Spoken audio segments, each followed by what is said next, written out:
be an issue that people argue about and talk about. Another reason is that so much of what people say about it is either just straight out wrong or is so ripped out of its historical context as to be incomprehensible and not really mean very much. The third reason is that if you look at the UFW's attitude towards the undocumented and the context in which that policy originated and took place, it gives you a glimpse of sort of the essential character of the UFW. Just a glimpse, not a full view, but a glimpse of the essential character of the UFW. And lastly, because the UFW's attitude towards the undocumented was not unrelated to their defeat in the California fields in the mid-1980s. Now the problem with talking about,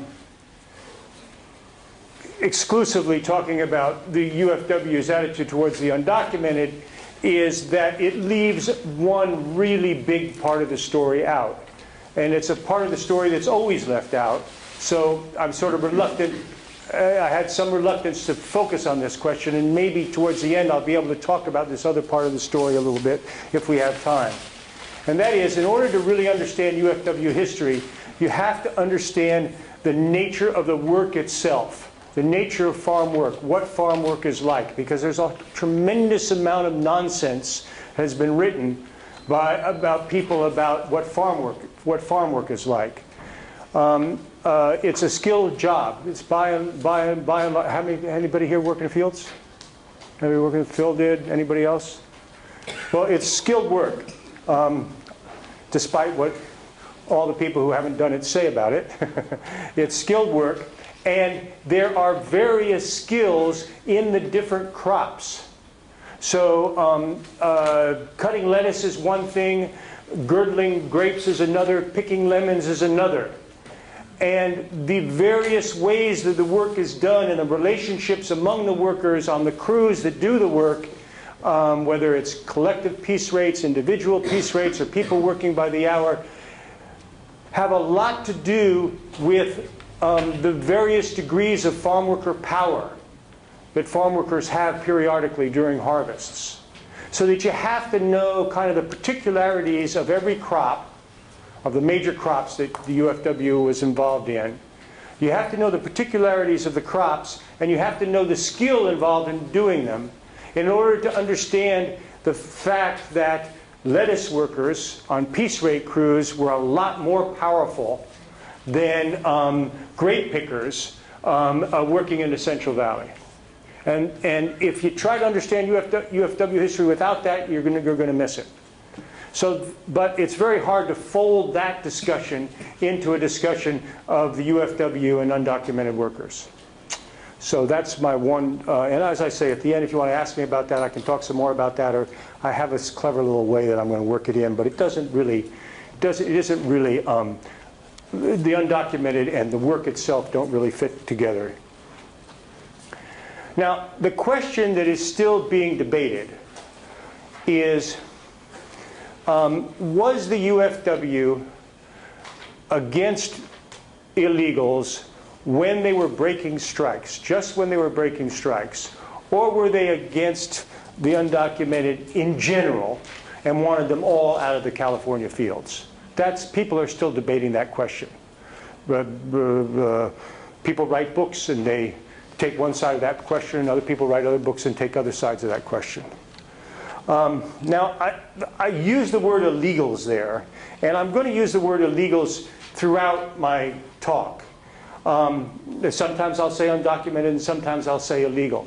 Now, I do that sort of conscious that there's something strange about calling a person illegal. I mean, people can break the law, or they can be lawbreakers, but to say that a person is an illegal, that's their identity, it's a little strange. It's as if their very existence was against the law and somehow. And it's much better to use the popular words in progressive circles now, which is like undocumented or undocumented worker. It's a much better term. But in the 60s and the early 1970s, hardly anybody used the term undocumented or undocumented worker. People used the term illegal or illegal alien, including progressive folks, including the UFW. So that in UFW press releases, in UFW, in the UFW newspaper El Malcriado, in common conversation among UFW activists, people who we would call undocumented were regularly called illegals, illegal aliens, even wetbacks. The term wetback appears quite frequently in El Malcriado in the early years.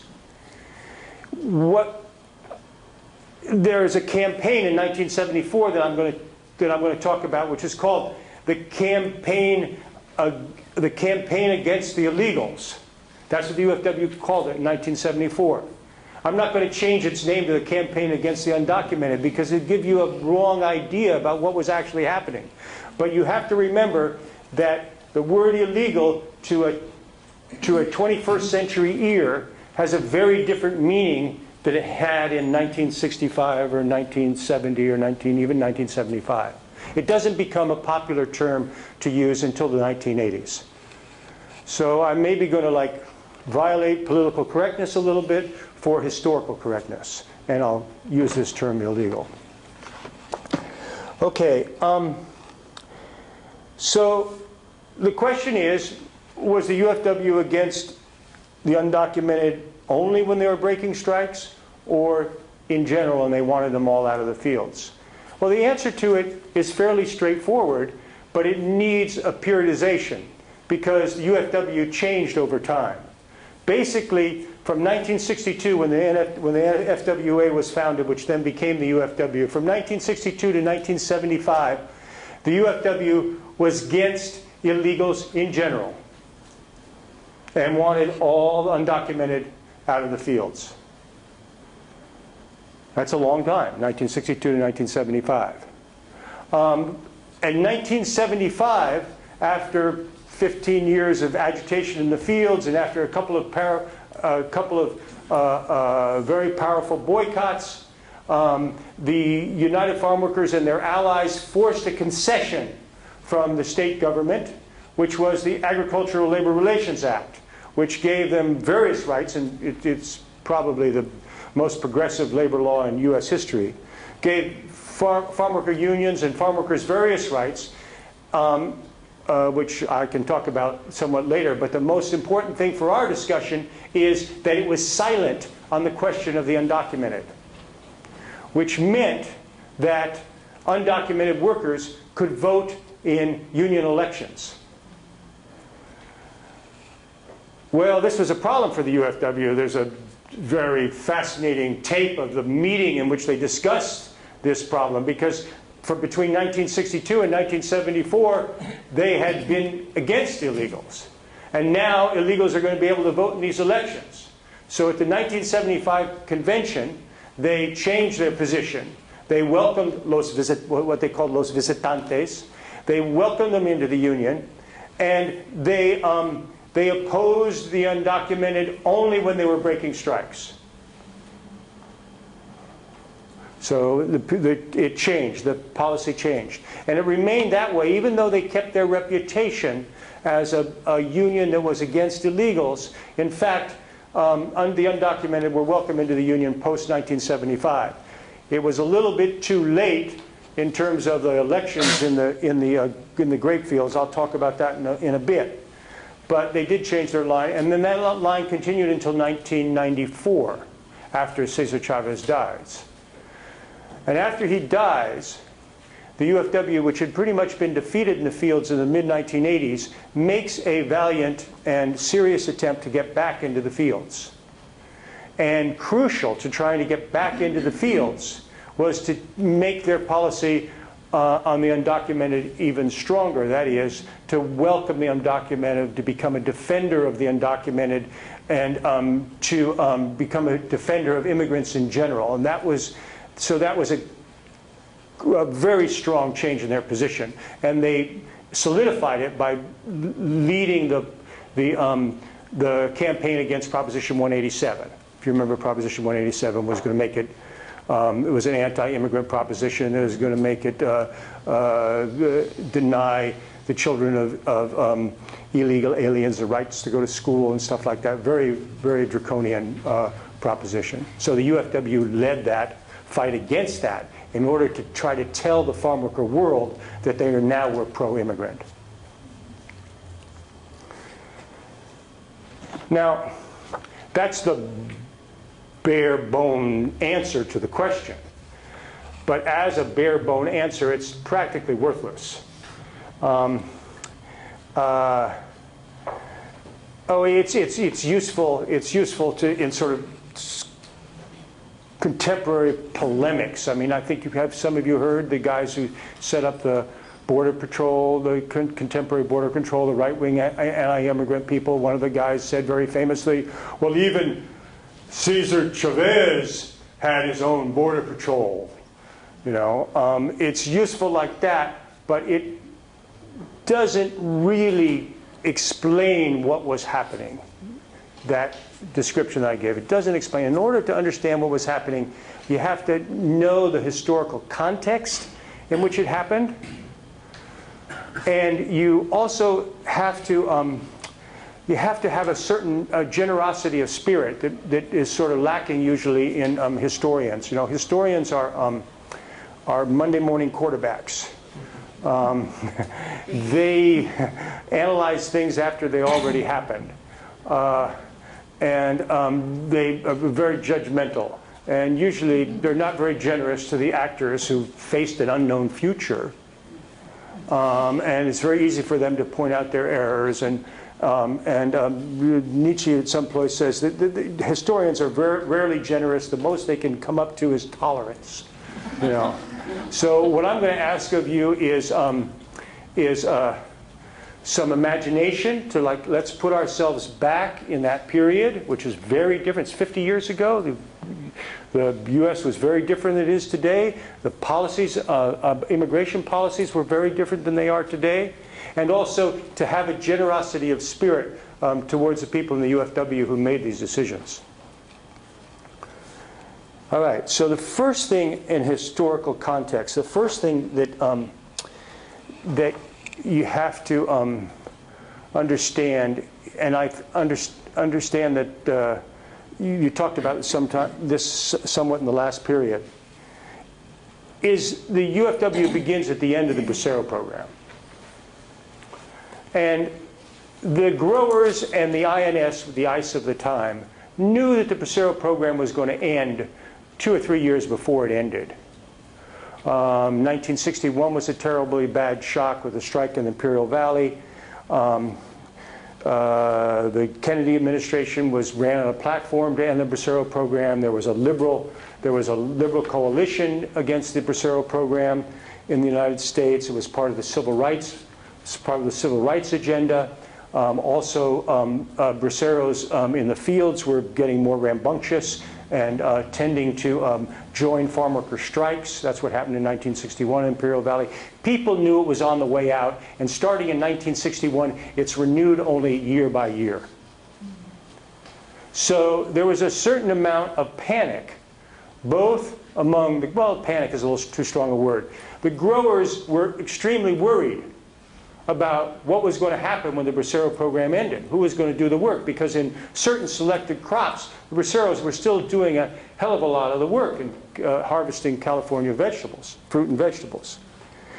The INS was also worried because the INS knew from experience that if a legal program to bring people from Mexico was ended, then people would tend to come illegally. And the job of the INS is to stop people from coming illegally, so that was going to increase their burden. The best book on this, by the way, is Kitty Calavita, Inside the State. It's a very, very sophisticated discussion of this question. So in the last 2 years before the end of the Bracero program, the INS came up with a policy to solve both the growers' problem and their own problem. And the policy was this. They would give the growers authorization to write letters for their braceros saying that they had a job when they came to the United States. And then the Braceros would take those letters to the American Council, and the American Council would give them a green card. And so then people could come as green carders. And so then the INS wouldn't have to worry about them, and so the growers would get their workers back. At first, the policy was that every grower could only give 25 letters. But it turned out in practice that you could only give 25 letters at once. And so after you were done with your first 25 letters, then the INS would authorize you to do 25 more and 25 more. And quite remarkably, there is no record of how many letters were given out. Calavita, the estimates go to a couple 100,000. So they're a tremendous sort of informal green card program in order to deal with the end of the Bracero program. Secondly, the other thing that we're going to do about the Bracero program, what we're going to do when it ends, is that the growers' friends in Congress purposefully did not give enough money to the INS to do the job to close the border. It was a purposeful program. The New York Times says the INS became a program designed to fail. Where I live, in Salinas, there were 3 Border Patrol officers in the mid-1970s, 3 Border Patrol officers covering 4 counties where there were 50,000 people without papers, maybe. In the Selma office, there were 6 Border Patrol agents who were supposed to cover the whole area between Bakersfield and Fresno, where there are hundreds of thousands of undocumented workers. Between Bakersfield and Oregon, the whole INS operation had only 75 employees. So it was a program designed to fail. Also, you have to remember about the border. The border itself was nothing like the border is today.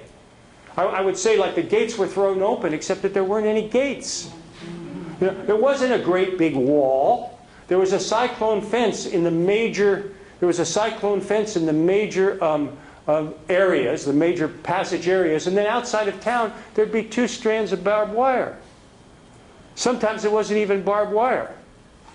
In San Luis, I saw this with my own eyes. In San Luis, on the outside of San Luis, it was like 2 strings of wire. That was the border, and the trucks of the contractors, the buses of the contractors, used to back up to that string of wire, and people would, you know, walk through the wire and get on the bus and be taken to the lemon orchards. I mean, the border was it was thrown open. It was kind of a fiction. One of my favorite stories about it is that in Los Angeles, what would happen in Salinas is that the Border Patrol agents, these 3 Border Patrol agents, would pick up 25 people in the morning before noon, take them back to the INS office, have them sign voluntary waivers, that is saying that they waive their rights to a deportation hearing, put them on a bus and take them to Mexicali. People would sign the papers, you know, the Vicente Fernandez, you know, they would sign whatever they wanted to sign. They were dropped off at this place in Mexicali, which was a hole in the fence. You know, it was a manufactured hole in the fence, but it didn't even have a gate. It had another piece of fence, and it went all a long while. So you walked through this hole, and then you had to walk maybe 25 or 50 yards to get into Mexicali. But there was no gate either place. They used to back up the bus so the back door would open onto that hole, and they'd let people out. And then people would then, the famous thing was, people would then walk to the outsides of Mexicali, cross the border, and be back in 2 days to resume their jobs, which had been held for them. So this was the procedure.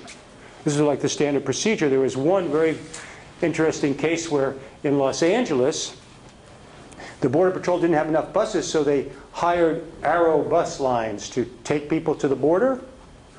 And so this guy on Arrow bus lines, this bus driver, as he drove people to the border, he made a deal with them.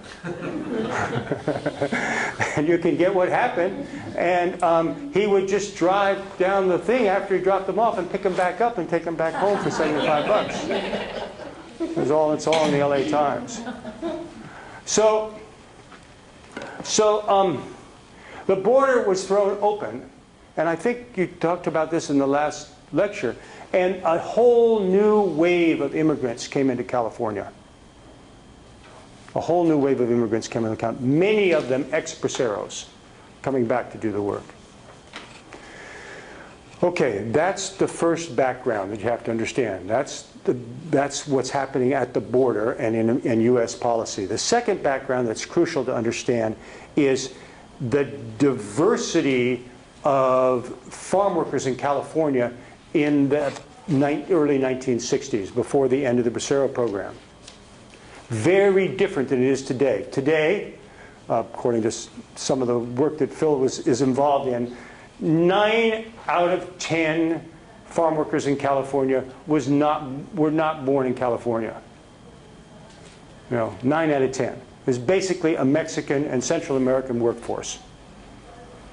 In 1965, that wasn't true. In 1965, it was a pretty diverse, certainly compared to today, a fairly diverse workforce. There were Mexican American residents. There were what we call white people.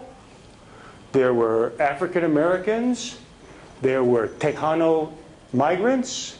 There were Mexican migrants. There were some places where there were Mexican settled folks. There are Filipinos, a very diverse group of people. It so happened that around the area of Delano, where there was a lot of work, there was a settled community of Mexican-American farm workers. A very significant fact about California agricultural history is that the Braceros did not work in the table grapes. That's a crucial piece of information about the long-term history of the UFW. The Braceros did not work in the table grapes. So around Delano, there were these Mexican-American farm workers whose forebears had come in the first wave of Mexican migration to California in the 1920s. These were their children and grandchildren. They went to American schools. They were largely bilingual. They were rooted in the United States. When the border was opened at the end of the Bracero program and this new wave of migration came, these settled Mexican Americans felt threatened, that their jobs were threatened. They said, well, a lot of these people live in Mexicali. They have a lot less. Their cost of living is a lot less than those of us who live in the United States. They're going to undersell our wages. This is not unheard of in American history, you understand, settled U.S. workers being afraid of migrants. And the nascent UFW, or what became the UFW, the Farm Workers Association, which was originally a cross between a union and a community organization, many of these workers saw that organization as protection against this wave, this new wave of immigration. It's quite clear in Macreado. If you look into Macreado, in the early issues of the Macreado, people are writing letters to the other, complaining about the migrants, complaining about green carders who live in Mexicali and are coming to Delano to work. In the strike, in the big strike in 1965 and the little, what they called legitimacy strikes that followed, in Macreado, and according to a PhD thesis of a guy who lived there at the time, this was very common, a very common piece of wisdom. If you wanted to show the migra that you were legal, what you should do is carry a UFW picket sign.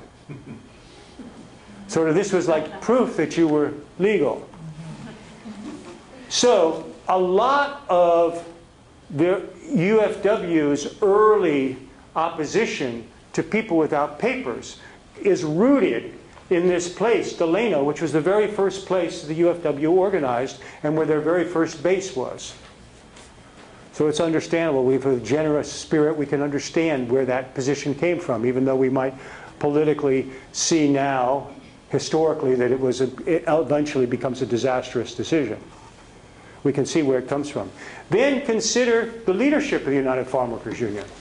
The leadership of the United Farm Workers Union, the people who founded it, are, you know, the word Chicano didn't exist at the time, or existed, but it meant a sort of degraded Mexican who's crossed the border. It was taken on as a proud thing. But people didn't describe themselves proudly as Chicanos in those days. They called themselves Mexicans, but sociologically, the people around Delano were Mexican Americans. And the people who founded the UFW were as Mexican American as you can get. Cesar's grandfather voted in Texas.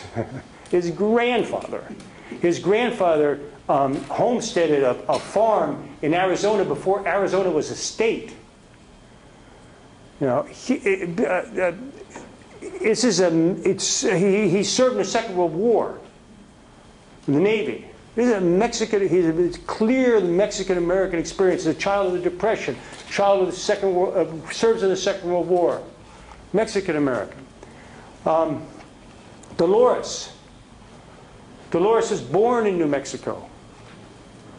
She moves to Stockton, where she goes to high school. She's thoroughly bilingual, very successful in high school. She's a drum major in high school. She takes ballet classes. She's thoroughly and completely, all four of them were thoroughly and completely bilingual. All right. Helen Chavez starts working in the fields around Delano when she's 7 years old. A Chicana, although not called Chicanos. The fourth founder, Gilbert Padilla, born in a labor camp in Los Banos. Serves in the Second World War. Thoroughly and completely Mexican-American. The reason they started organizing in the Delano area is because it was people like them.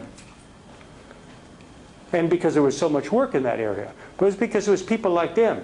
So, to a large extent, they identified with the grape workers' fears about this new wave of immigration. They identified with that fear. They identified with that fear. And they thought of the union as a union of legal workers in the United States. Legal Mexican-American workers. That's the way they conceived of it. There's a second thing that's very important about these folks. All four of those folks, when they worked in CSO, were part of the movement that ended the Bracero program. That was a broad-based movement. And it involved, you know, liberals and labor unions, and it was part of sort of the liberal upsurge of that time. But on the ground, CSO was very active in the anti-Bracero program coalition. And the Bracero program was quite strong. And yet this coalition defeated it. This coalition defeated the Bracero program. The Bracero program was ended. So the coalition that the UFW was in this period that they were so anti-undocumented, the coalition of the grape boycott, was in fact a broader and stronger coalition than had been the coalition that ended the Bracero program. It included unions, it included consumers, it included college students. It was a very strong, the Democratic Party, the liberals of the Democratic Party, the whole liberal wing of the Kennedy wing of the Democratic Party, the whole Kennedy, was a huge part of this coalition of the grape strike. So these people who had lived through the defeat of the Bracero program thought, well, if we can stop the Bracero program, why can't we close the border? We're strong enough to do it. Can you see how they would believe that? We'll close the border, and if we close the border, we'll protect our jobs. It'll be easier for us to organize. So,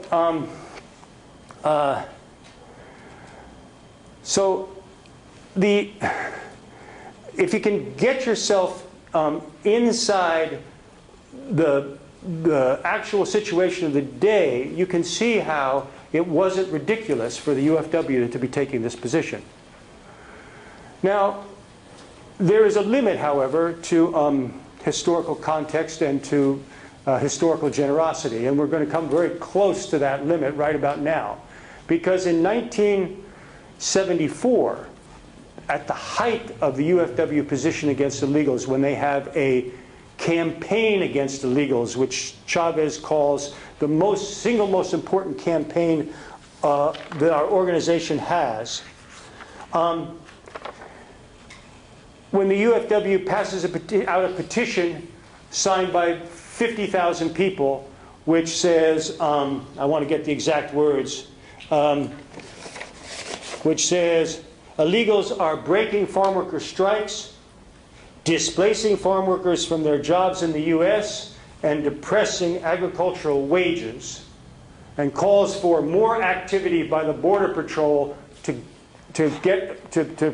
track down illegals, to arrest them, and to send them out of the country, and to increase Border Patrol spending so they can control the border. At that very time, 1974, the demographics of the fields have changed. So now, according to the Rural Manpower Report, 120,000 people who work in the fields, 120,000 people who work in the fields don't have documents. If we're talking about professional farm workers who work 6 months out of the year, that's like half the people who work in the fields are undocumented. The Fresno Bee in 1974 says 40,000 people in the San Joaquin Valley are working here without documents. There's people without documents all over the place. The border wasn't stopped. So the UFW is in the midst of a campaign which sets one half of the workers against the other half. So what became sort of kind of reasonable is now totally unreasonable. And not only that, but it's not historians looking back at that. Inside the UFW, there's a lot of opposition to this policy. Because there are a lot of people now, which I'll get to a little bit later, in Salinas. So Salinas is a different story. But there are people in the UFW now who are undocumented. And they're opposed to this policy. And also, there's a whole lot of people who are working on the boycott who are liberals and progressives, and they're very opposed to this policy. And when they oppose it, César just knocks them out of the union. Now, the height of this campaign takes place in the Arizona desert, where, in fact, it is true that the UFW did have its own border patrol. People with armbands saying they called it the wet line inside the UFW. People with armbands that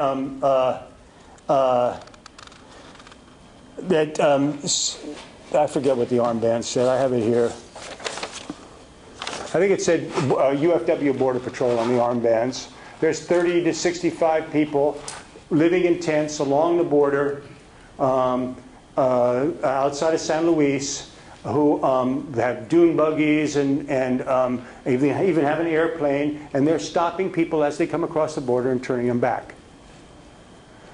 And sometimes a lot of it happens at night, and sometimes it gets quite brutal. And this becomes quite famous in the California fields. The UFW Border Patrol becomes famous among farm workers and sort of clinches the idea that the UFW is a pocho union, what people call a pocho union. That is a union of Mexican Americans rather than a union for Mexicans. So how could they do that? How could Chavez, who is proven himself to be so brilliant strategically in so many ways, how could they make such a mistake of like dividing the workers in that way? Well, there's an answer, and it means going back to the original grape strike and the original grape boycott. Now, what happened in 1965? How am I doing on time? Pardon me? I have till 12:15? Yeah, but we want to leave about 15 or 20 minutes for questions, right? Yeah. Okay, I'm doing okay. In 1965, when the UFW is still a small little community organization, the Bracero program ends. They open up the border, but people don't come back real fast. So I think we talked about this in the previous period. There's a shortage of labor. There's a shortage of labor in the California fields. And when there's farm workers are not stupid, farm workers are smart. And when there's a shortage of labor, they kind of have a whip hand. So there were strikes. There were a lot of strikes throughout California in 1965. And one of the strikes eventually came to the Delano area. And the strikes were initiated by Filipino farm workers who are in a position in the fields of a little, in the grape fields of a little bit more strength. They tended to be the packers rather than the pickers, and the packers that's a more skilled job. And they went on strike south of Delano, and they won. But when they got to Delano, it was pretty clear that the growers were not going to let them win. So the Filipinos went out on strike, and it was up to the NFWA. Chavez's organization, to decide whether they were going to join their strike. And in a series of fascinating meetings, Chavez argues to his board, this strike is going to lose. There's no way it's going to win. But if we don't join it, then it'll be just like the whole rest of California agricultural history. It will be Mexicans scabbed on a Filipino strike, and it'll be impossible for us to build the unity that we need to go forward. 30% of the people who work in the grape vineyards are Filipinos. So we're going to have to join the strike, even though we know it's going to be a loser. And we have to join, and we're going to have to join it with all our heart. And maybe if we can extend it and keep it alive, maybe we can do what they're doing in the civil rights movement. That is, what they've done so successfully the last few years in the civil rights movement in the South. That is, we can win this thing, not here in Delano, but we can win this thing because we get so much support in the rest of the country. All right? The rest of the country, that our allies and the rest of the country will mean that we're going to win a strike that we're going to lose in Delano. Maybe, he says, maybe. Well, that was unbelievably prescient and smart. Unbelievably. So they joined the strike. The strike, like many, many farm worker strikes, is over in 2 or 3 weeks. The growers refused to recognize the union, but they upped the wages to what the demands were. And 95% of the people go back to work. A couple hundred people join the NFWA. And then the NFWA puts on the most powerful boycott in American history. They do a bunch of unprecedented things. There had been earlier boycotts in American history, strong boycotts in American history, but by this time the boycott was really it was basically, in a union boycott, was basically a don't buy page on the back of a union newspaper. It wasn't really an effective weapon. Today, if we lose a strike, if we lose a local battle, we immediately think of a boycott. It's one of the first things we think of. But that wasn't true in 1965. It wasn't true at all. As a matter of fact, the UFW itself didn't immediately think of a boycott. They only thought of they kind of stumbled into the boycott later as a way to extend the strike. But the strike lost. The strike lost. And the boycott, after 5 years, won. The boycott won, and the boycott forced the growers to sign the contracts. And then when the contracts expired 3 years later, there was a large strike to defend them, but the strike again lost in 1973. It didn't interfere significantly with production. Why that happened after 3 years of being under contract is a whole other story that you got to read, as the professor said, you got to read my book. To understand. Anyway, the strike lost. So in 1974, remember, we're getting back to the question, how could César make such a mistake to be setting one group of workers against the other? In 1974, Chavez and the people around him at the top of the union did not believe that you could win in the fields. They didn't think the farm workers, they didn't believe that farm workers had any meaningful power, or at least enough power to win. They thought that the only way the struggle could be won in 1974 was through another boycott. You understand that that's where they were putting all their hopes and dreams, was in the boycott in the cities. One of the things that was happening on the boycott is people were saying, how come you guys can't win these strikes? I don't know, we've been supporting you now since, you know, for 5 years, for 10 years. Why aren't you winning these strikes? And as César said in the meetings in 1974, illegals are the ironclad argument for why we have to boycott.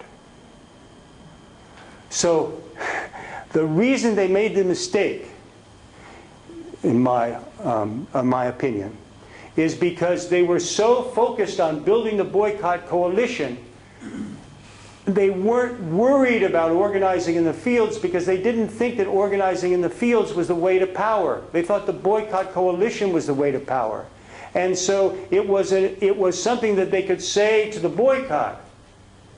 You know, the reason we can't win is because of illegals. And that they could take care of organizing in the fields later. That was a problem that would come later.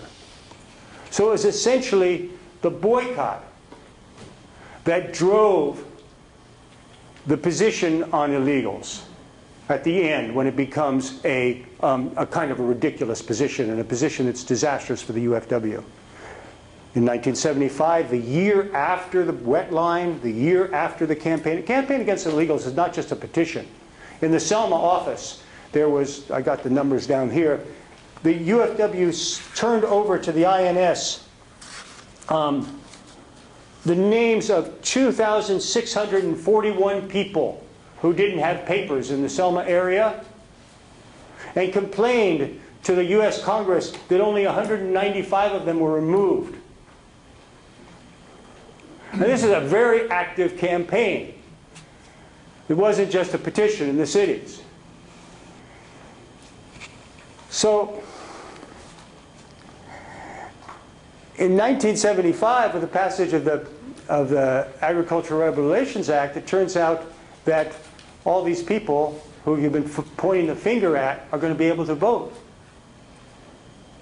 And so the UFW and the convention, as I said earlier, changes their position, but it's way, way, way too late.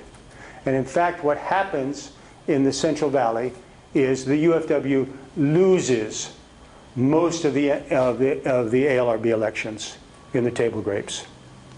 They lose them. And if you look at and there's two sets of them. The first set are pretty ragged. The ALRB was just getting underway, and there was lots of grower violations. They lose those, but they lose a second set later when the elections were fairly fair. Farm worker elections are always highly contested and not exactly ever fair, because the grower has so much power. But the second set of elections were relatively fair as farm worker election goes. And the UFW lost both sets. They lost both sets. And if you look at the on-the-ground organizers, if you look at their reports in the UFW archives, there's two reasons they lost the elections. One is that the Filipinos bloc voted against them, for another part of the story that I can't tell now, but you can get in my book, or you can ask me about later. And the second is that the growers told the workers that if they were undocumented, the UFW was going to kick them out of the union. There'd be no job for them. This was a credible claim. It wasn't true, but it was credible. And it couldn't be overcome by the UFW in those elections. So they paid a very heavy price. They paid a very heavy price for their mistake, is that what you want to call it, about the undocumented. Now, the reason that this is such contested information, of course, is right now, as I told you before, the UFW is a champion of the undocumented. And they changed that position because they wanted to get back into the fields. And I congratulate them for it. But they don't want to talk openly about what actually happened, 35 years ago. So that's why it's such a contested point. And in fact, you can't really find out about this unless you go deep into the archives and take a look. But once you go deep into the archives and take a look, it's all there. Now, there's one other thing I want to say, kind of as a addendum. I know that I've like thrown a lot of information. It's like I hope I haven't overwhelmed you with information. So here's some more.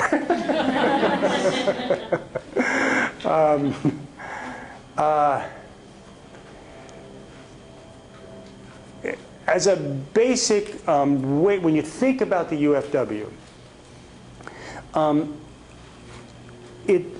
I think it's really crucial to keep in mind that there's two very different areas that the UFW was strong. In the early years, it's the Central Valley and the grape workers. But after 1973, it's the Salinas Valley and the Imperial Valley and vegetable workers, and to a certain extent, area around Oxnard and citrus workers. Now, these are very different groups of people. It's a farm worker is not just a farm worker. I mean, there'll be some farm workers who both pick grapes and cut lettuce, but it's very highly unusual. Highly unusual. Farm workers, these are highly skilled jobs, and farm workers specialize, just as the growers specialized. And so some farm workers will be grape pickers, and other farm workers will be lettuce or celery cutters.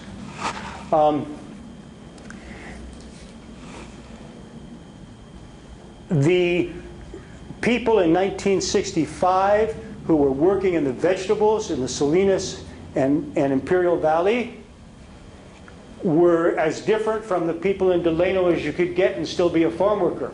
They were all braceros. They're braceros. That's where the braceros were. And when the bracero program ended, they came back as green carters or as illegals and worked in those same crops. After 1973, most of the membership of the union is in the vegetables. The UFW at the top was smart enough, so they never tried to enforce their anti-illegals policy amongst the vegetable workers. They just didn't try to, they didn't enforce it. They enforced it in the Central Valley, but they didn't enforce it among the vegetable workers because it would have been ridiculous to enforcement, because their membership was a hard percentage of people without papers. In the Central Valley, after they won the grape strikes in 1971, 1972, there was a little team of people who went around to the various places they had contracts, checking on people who had papers. And if people didn't have papers, they reported them to the bosses and they were fired. These are people in their own, who had their own members. They had contracts. They could do that because there were a lot, the percentages weren't as high as the percentages were in Salinas of people without papers. Also, that was, I don't want to exaggerate it, that was a little experiment that was used for a little while and then abandoned because it was so controversial and so hard to do. But in Salinas and the Imperial Valley, this really wasn't an issue. In the 1979 strike, which was a successful strike, the UFW, when there were strike breakers, the UFW did pressure the Carter administration into going into the fields with the Border Patrol and taking out strike breakers. But they discovered that there weren't any more illegal strike breakers than there were illegal people on the picket line. I mean, there wasn't, the percentage was the percentage that there was in the population. It didn't make any difference in the strike. So the only way that, so the story doesn't really resonate amongst the vegetable workers. The only part of the story that resonates among the vegetable workers is that Caesar's belief that you couldn't win anything in the fields, that you had to win it on the boycott, carries over to the vegetable workers. And the vegetable workers, because of the nature of their work, because they were these collective piece rate crews, highly skilled in a highly perishable crop. Lettuce has to be cut within 3 days of when it's ready. Had a lot of power in the fields, as they proved later, as they partially won a strike in 1970, and they completely won a strike in 1979, on their own without any boycott. But Chavez couldn't see that. He set himself against that. As a matter of fact, that strike was won only in defiance of Chavez. Chavez wanted the strike to be called off in favor of a boycott, and the workers went and carried out the strike themselves and won it. And Chavez never could accept that. And so eventually there was a debate, there was a struggle inside the UFW between the people, these vegetable workers, most of them, almost all of them Mexicans, many of them illegals, who had gone ahead and won that strike in defiance of César, and the top leadership of the UFW. And César won that fight, but in the process he severely crippled the union. And then when Deukmejian comes in 1982 and there's a grower offensive, there isn't really any fight back because there's been this internal struggle, and the UFW is defeated in the mid-1980s. I'm sorry to end on such a note, but that's the way it happened. Okay, questions?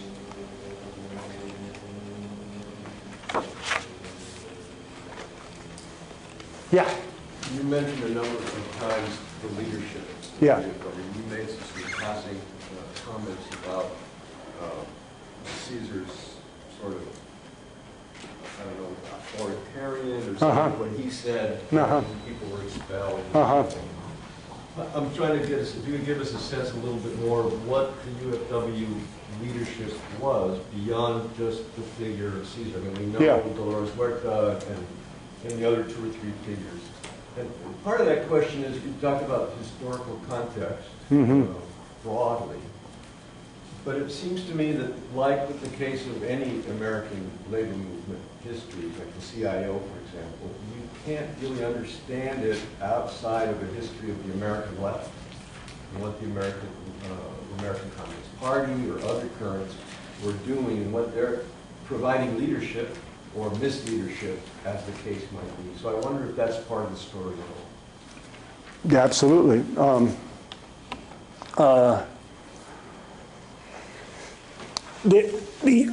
It's a good question. The crucial thing about leadership in the UFW is you have to understand it in terms of the structure of the UFW. The UFW did not have locals. There was no way that a local farm worker could be elected onto the UFW staff.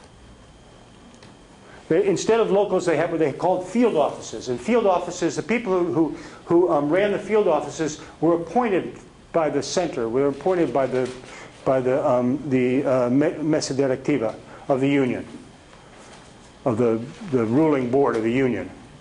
And they owed their jobs to the people above them, not to the people below them. So there was no way for an ordinary farm worker to get elected onto the UFW staff until 1981, and then when they did get elected onto the UFW staff, it caused a big ruckus.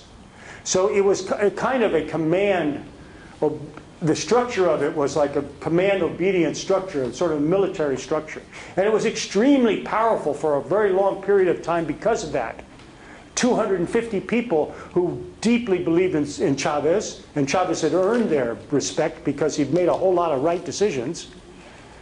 And he worked incredibly hard. He wasn't corrupt. He wasn't after money or anything like that. He'd earned their respect.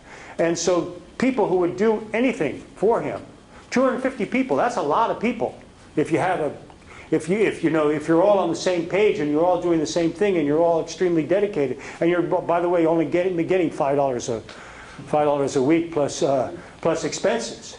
And that made the UFW very, very strong for a long period of time. One of the things that people always say is, well, the UFW, how in the world did they ever beat the Teamsters Union, the most powerful, rich, biggest union in the United States?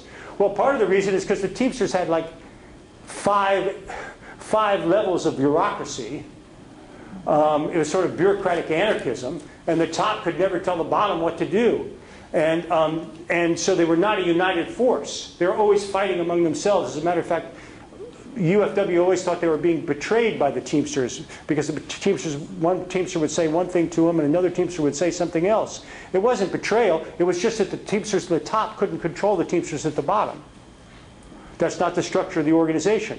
So the UFW, this tight little cadre organization, was quite powerful for a long period of time. But then, when they had 50,000 farm workers in the organization, who needed not a tight little cadre organization, but needed like their own, a place for their own voice, a place where they could work out the differences among themselves, a place that could be their own. This cadre organization couldn't deal with it and didn't change. They never brought in locals. They still don't have locals to this day. I talked to a UFW person about a year ago, and she wanted to sort of get my support finally. And I said, I'll give you my support when you have locals. And she said, locals, locals. She said, this is 2010. The union started in 1962. Locals, locals. The workers aren't ready for it yet. So, I mean, it became brittle. What had strong, it became brittle. So, so that's part of it. That's part of the answer. It's not so much who the people at the top were, but it was a command obedience organization. I would say I passed through a communist organization when I was a young man. I would say that the UFW was more authoritarian with its own staff than it was inside that communist organization that I passed through, sadly. The second question about the left was, of course, all over this. The UFW was kind of, in those years, the UFW was kind of a Switzerland for the left and the liberals, because they weren't, all these organizations weren't talking to each other. The liberals hated the radicals. I don't know if you remember those years because of the war in Vietnam, because of black power. The liberals and radicals were not talking to each other at all, except that they were all on the boycott committees. They were all on the boycott committees because the liberals couldn't, having been rejected by the black power folks and not knowing what to do about the cities burning down, and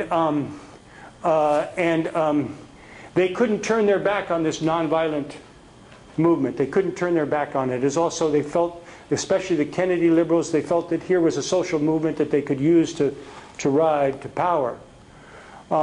The radicals couldn't turn their back on the UFW because there was a working class movement of Mexicans and Mexican Americans, and so we got to support it.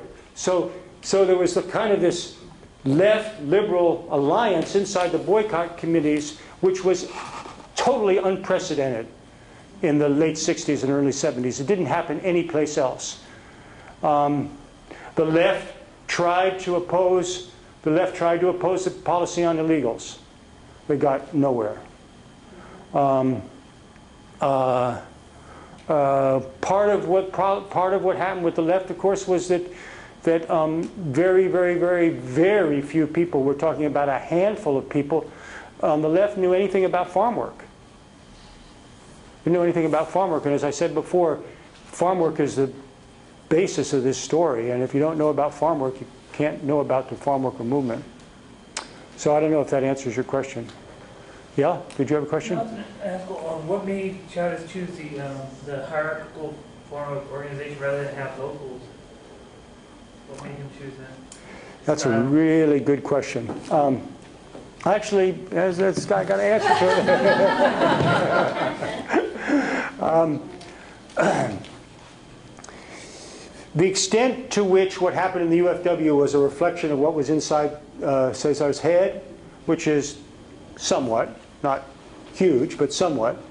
What was inside his head was a combination of Alinskyism and Catholic social action, his own particular combination. And both Alinskyism and Catholic social action have authoritarian strains to them. Alinskyism, the organizer is more important than the rank and file. The rank and file really can't get it together without the organizer. The organizer is the crucial person. He's the person who makes history. The rank and file are always going to be fighting among themselves and unable to get things right. So there's no locals because locals are just going to be a mess. Locals are just going to be a mess. You see it in the archives. If you look and listen to the tapes, and if you read the minutes, the issue of locals comes up. The issue of locals comes up. And it's rejected unanimously by the executive board. The only person who one time kind of talks for locals is Marshall Gans. It's rejected unanimously by the executive board. And the reasons they give are, oh, the locals are parochial. The guys are just going to be concerned about their own little contracts, their own little area, you know, their own. It's not like us organizers who can see the whole thing. The locals, you know what? If they dues money, when you have locals, the dues go to the locals, and then the locals send a percentage of dues up to the international. That's the way unions work.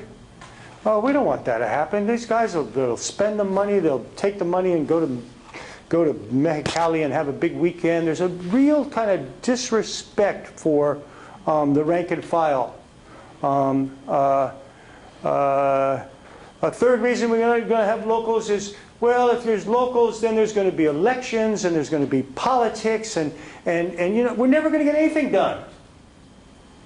Sort of democracy is not seen as something that's powerful. Democracy is seen as something that gets in the way. So that's part of it. The other part of it is Catholic social. I blame that on Linskyism. The other part of it is Catholic social action. Catholic social action, a long tradition of Catholic social action, starts with Leo the 13th in the late 19th century, it has a long and honorable tradition of progressive politics. Very important in the New Deal. The progressive Catholics very important to the New Deal. But within Catholic social action, there's also a deep respect for hierarchy. It's not liberation theology. It's not liberation theology, and the local bishops remain in control. And Chavez was the people who say he wasn't a serious Catholic are wrong. Chavez was a serious Catholic. Just because he was also a man of power and a man who understood power doesn't mean that he wasn't a serious Catholic. He was, and he believed in the hierarchy. He believed in the wisdom of the people above, and in the UFW he was one of the people above. So and then there's of course, you know, the Mexican tradition of caudillos. So I think that's an answer to that question. Again, it's all understandable. And it worked for a while. Worked real well for a while. Any other questions? Yeah. How were you able to get access to the archives? Are they open to the public, or? Yes, Yeah. yes. Okay. They're at Wayne State, and there's a lot of information there. And if you have some time, you can go there and listen to the tapes. They have tape recordings of the executive board meetings through all this period, and they kind of acted as if the tape recorder wasn't there. They kind of forgot that the tape recorder was there, and so that's fascinating stuff to listen to. It's a little bit too fascinating, actually, because you know, like. I don't know how political any of you folks are, but you know, would you like to be held responsible for something you said in the middle of the night of a meeting when you were mad and tired and somebody? And you know, that's what a lot of they would have these 3-day executive board meetings, and they would, you know, argue and fight and swear at each other, and like people do at meetings. And then historians go and listen to these tapes, and they hear all this horror, and then they say, as many people do, oh, the whole problem of the UFW was Caesar and the executive board went crazy, which I think is completely wrong position. But the tapes sort of once again take you away from the fields and sort of focus on the executive board. And the executive board at its most, you can find a lot of dysfunctional thing. I mean, Miriam Powell, who wrote a good book, it is a good book, but she surfed the tapes to find bad quotes. It's easy. It's easy, but how much those bad quotes mean isn't entirely clear. And any real understanding of UFW is partially what happened at La Paz, but more importantly, what happened down on the ground.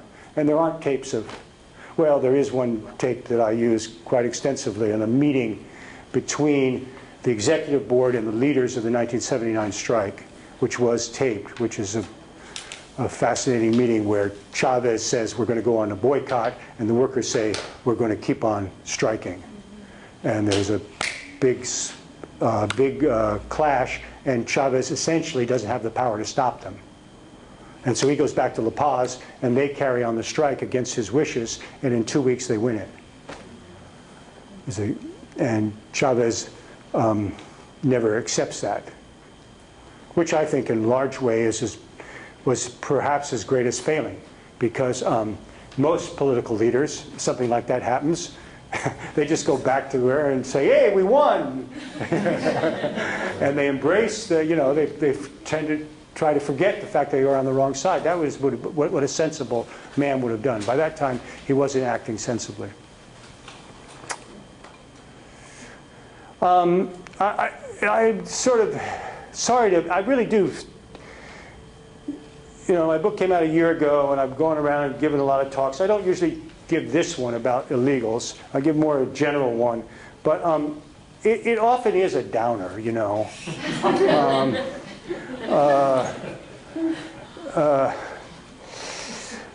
and usually I give a description of farm work and to try to give you some sense of how skilled the work is. And, farm work basically hasn't been mechanized out of existence. It hasn't.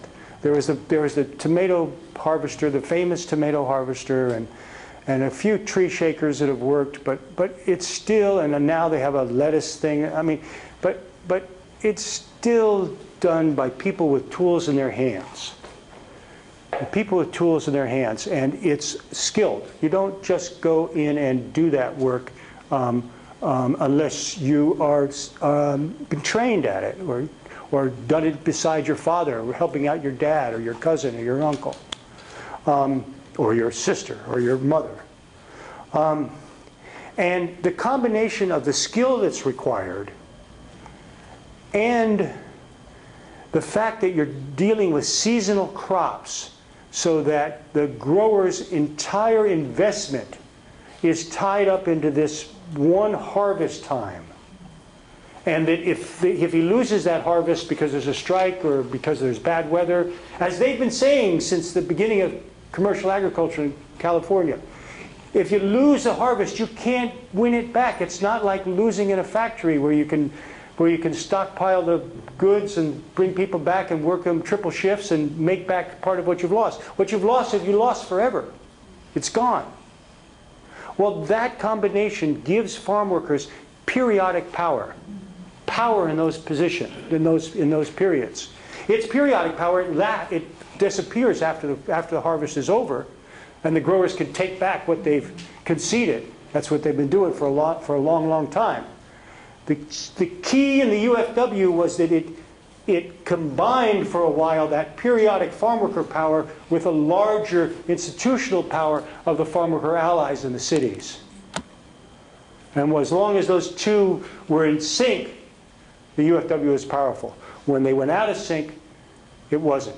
But it remains true that farm workers still work with tools in their hands and still have a lot of potential power. And so I think that you will see, just as there has been farm worker struggle from the beginning of commercial agriculture in California, there'll continue to be farm worker struggle. Whether it'll be under the rubric of the UFW, I don't know. But farm workers will continue to fight. Yeah. Do you think the lessons here that you've been talking about are well known and will be employed in future efforts? Well, I don't think anybody's going to make the same mistake about illegals again. Right. Just in terms of the kind of need for the leadership and founders to maintain that power of decision-making that they think is best because they've been in it the longest, they know all the dangers of the lack of democracy in social change efforts. I think there's a certain kind of dynamic that probably persists in many similar efforts. I totally agree with you. There's a lot of internal dynamics that lead to the lack of union democracy. And you have to fight for union democracy. You have to fight hard for it. And it just doesn't come as a matter. The UFW is just another sad story. Not a unique sad story, but another sad story of U.S. unionism, you know. And if we look for models of democratic unionism in the United States, and there's few. You know, the UE, it's possible. The UE did it.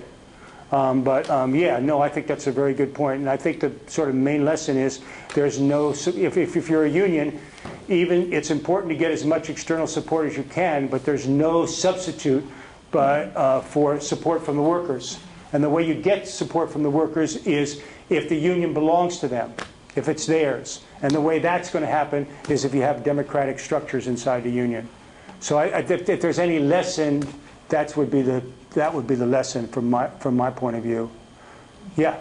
Can you give us an example of the skill level required, say, for picking lettuce? Yeah, I'd love to.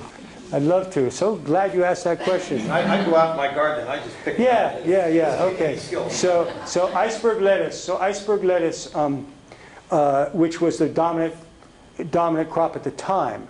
This is another difference. Now there's lots of different kinds of lettuce, and iceberg lettuce is just a small part of the crop. And leaf lettuce is easier to pick than iceberg lettuce. But at the time, iceberg lettuce was the dominant crop. It was picked by crews of people, 30 to 33 men. There were no women who worked in the iceberg lettuce. And these crews of people were paid one amount of money for each box of lettuce they produced. It was collective piece rate. You understand what I mean? So the crew picks 1,000 boxes of lettuce. They get paid 50 cents a box, and then they split it among themselves. So so it's highly collective. Okay, it grows two to a row. It grows two to a row. There are 3 people who work together. It's called a trio. And there's one person who's working this row, and there's another person who's working this row, and then there's a person coming behind them packing the lettuce. The first thing that's difficult about it, back in the day, is that the lettuce all matures unevenly. It doesn't all mature at the same time, which is one of the basic reasons that it's hard to mechanize agriculture, is because nature matures unevenly. They're trying really hard to make it mature evenly, but they haven't been entirely successful so far.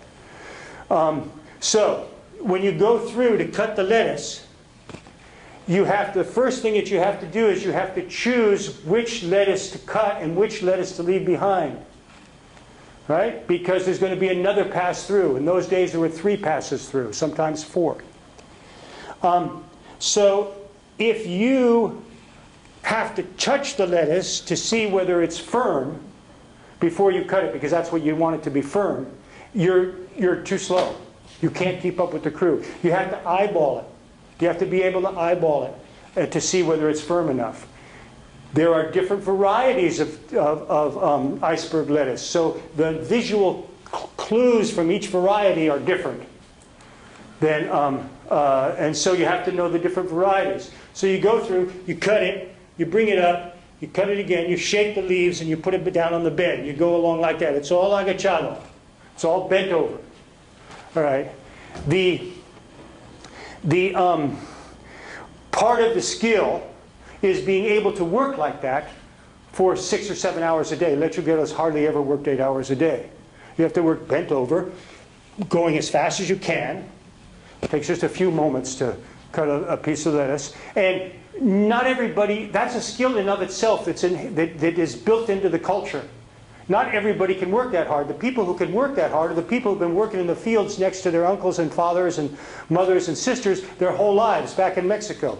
This thing about 90% of the people who work in the California fields were not born in California, there's another statistic that goes with that, and that is half of the people who work in the California fields today are the children of farm workers in the California fields. Now, how does that fit together? They're children who were raised in Mexico on farms and who have been doing field work and working hard all day long for an extent since they were little kids. So working hard is not something that is unusual to them. If anybody in this room goes in the fields now, you're not going to make it. You're not going to make it just because, not only because you can't see the damn lettuce, because you don't know how to work that hard, you know, all day long. That's a skill. It's a cultural skill. Okay, so then you put the lettuce, then this guy comes behind you, who is the packer. A lot of people have learned to cut lettuce fast enough who couldn't learn to pack. He picks up one head of lettuce in one hand, another head of lettuce in another hand, picks up a third in the hand, and then throws them in the box. There's going to be 4 layers of 3, and then another layer of 4 layers of 3. So there's going to be 24 heads in the box. All right? When you throw the heads into the box, if you have to spend time adjusting the heads, you got to throw them in good, because you can't spend time adjusting the heads because you'll fall behind. Most lechugueros don't have totally black thumbs. Any lechuguero you see now, there are not as many lechugueros as there used to be, but they have totally black thumbs because when they throw the second head into the box, they bang their thumbs against the side of the box, and pretty soon they don't have thumbnails. Nobody, no matter how much experience they had in Mexico, walks onto a lettuce crew, and a piece of lettuce crew, and can do the work. They'll work for a couple of years on an hourly crew where they can master it, and then when they go onto a lettuce crew, they'll be helped by somebody on the crew. A brother, a cousin, a father will carry them for a while until they can get up to speed. The internal solidarity of these crews is incredible, and these crews were the height of UFW power in the 1970s in the Salinas Valley. Now, there was a dream because of iceberg lettuce, because iceberg lettuce was such a big part of made so much money. It was a dream after the tomato machine was successful. We're going to mechanize iceberg lettuce. Phil, I'm sure, remembers this. Millions and millions of dollars were spent into a lettuce machine, making a lettuce machine. They finally got a machine. I saw it because I was working in the fields at the time, and they finally got a machine. They showed it in the Salinas Valley that was going to cut the lettuce. All right, now this is no... So the problem was, how do you substitute for the human eye in making the choices? It had a little X-ray machine on it. And it went through the fields and it X-rayed every piece of lettuce to see which lettuce was hard enough. Oh, it's safe. Don't worry, it's safe. X-ray, you know.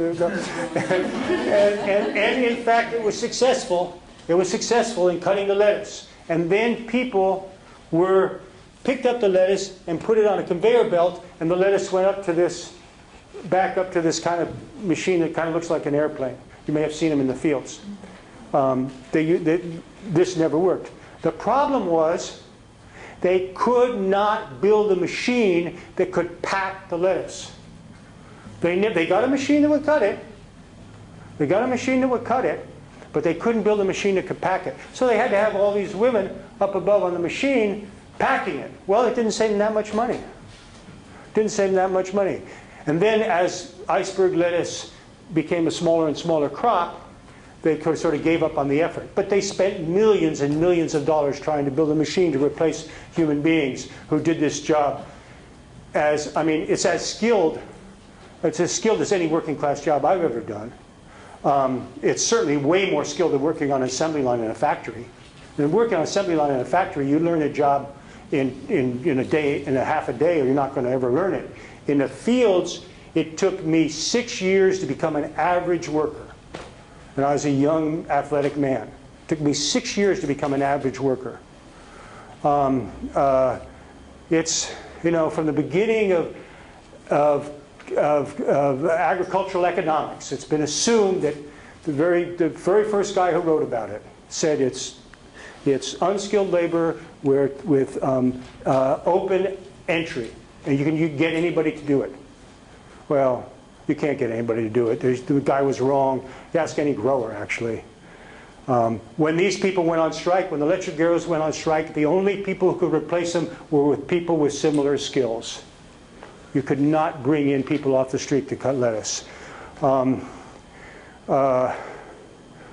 that convincing? Yes. I'm picking my own lettuce. Okay. We're going to have to stop it here.